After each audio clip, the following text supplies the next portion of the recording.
Бәріне сәлем достар, сіздермен бірге бүгін біз Әлішер KZ арнасы бүгінгі талқылайтын кино «Дядя Дятел» деген кино.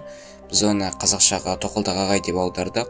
Бұл кино 2020 жылы Америкада түсірілген, режиссері Мэтт Лоуренс.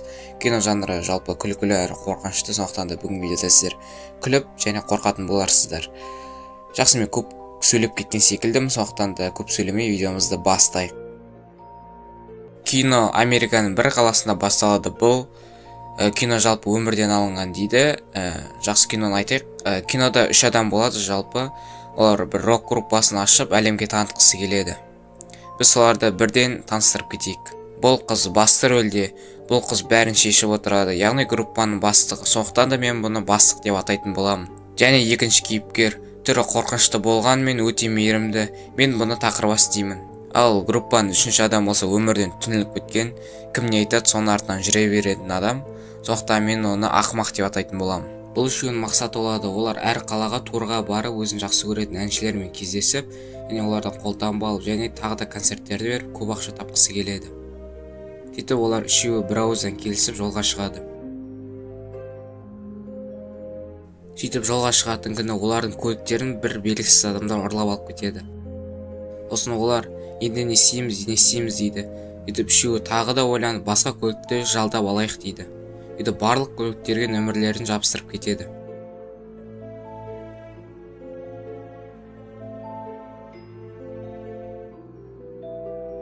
Сөйтіп бір газель секілді бір көлікті кездестіреді, және оның ішінен қарт адам шығып, бірден келісе жөнеледі.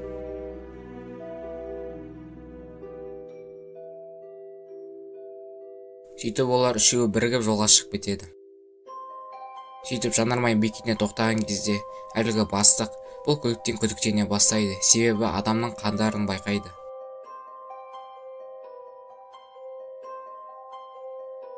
Және де көптеген шприцтерді тауып алады.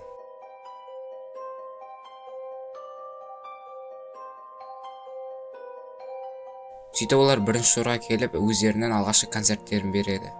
Және ол концерт көп адамға қатты ұнамайды.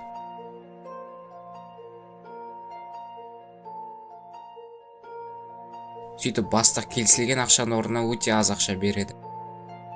Сөйтіп барлығы ашуланып кетеді. Сол кезде шал айтады: "Мен қазір сыртқа шығып келейін, сендер осы жерде күтіңдер" дейді. Оның артынан жаңағы бастық қыз да барады. Сол кезде кабинетке кірген кезде жаңағы шал бастықты өлтіріп жеп жатады.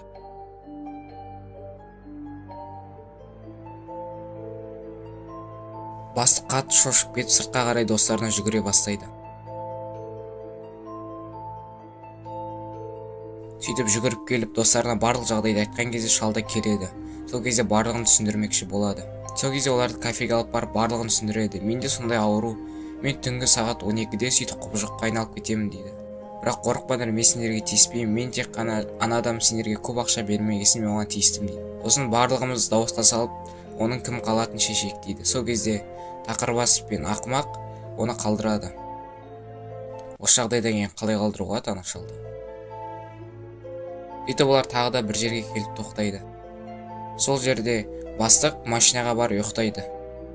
Ал сол кезде әлгі үшеуі далада отқан кезде олардың қасына бір екі есерсоқ бала келеді. Олар аналардан мазақтап тақырбасқа қоқан-лоққы көрсете бастайды.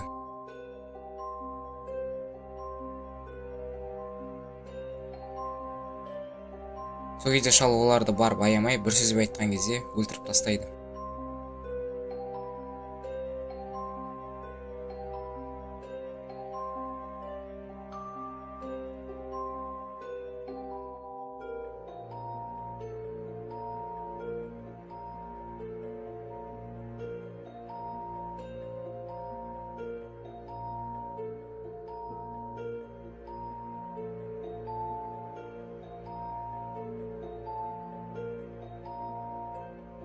Сөйтіп таңертең бастық барлық оқиғаны біліп қатты ашуланады.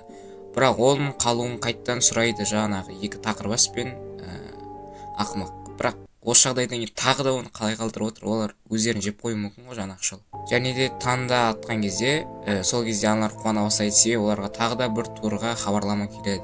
Сол турға барған кезде олар өздерінің қарсыластарын көреді. Және қарсыластары өте қатты дайындық үстінде.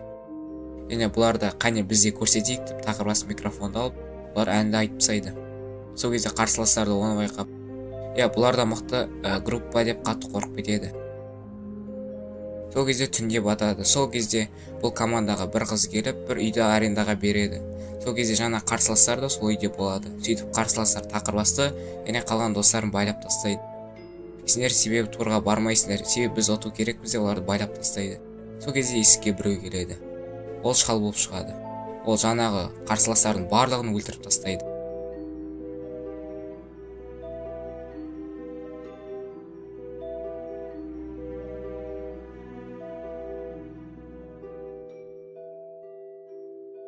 Сөйтіп олар жаңағы адамдарды өлтіріп жолға шығып кетеді.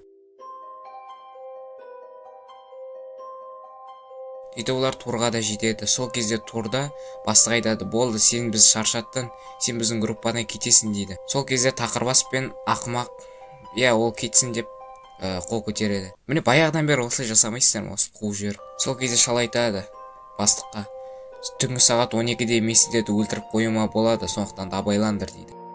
Сол кезде олар концерт беріп жатырған кезде сағат түнгі 12 болады. Бастық шалды таппай қалады. Сөйтіп сағат түнгі 12 болған кезде шал залдағы бүкіл адамды қырып тастайды. Осылайша осы кино аяқталады. Сараптаймыз. Мен бұл киноны 1,5 сағаттық кино, мен соны отырып үзбей қарадым. Бұлай айтсам, маған кино қатты ұнады. Мен бұл киноға 10 балдың 10-ын беремін. Өте керемет кино. Бұлай өздеріңізде жеке қарауға болады. Мен бұл киноны сіздерге қарауға ұсынамын.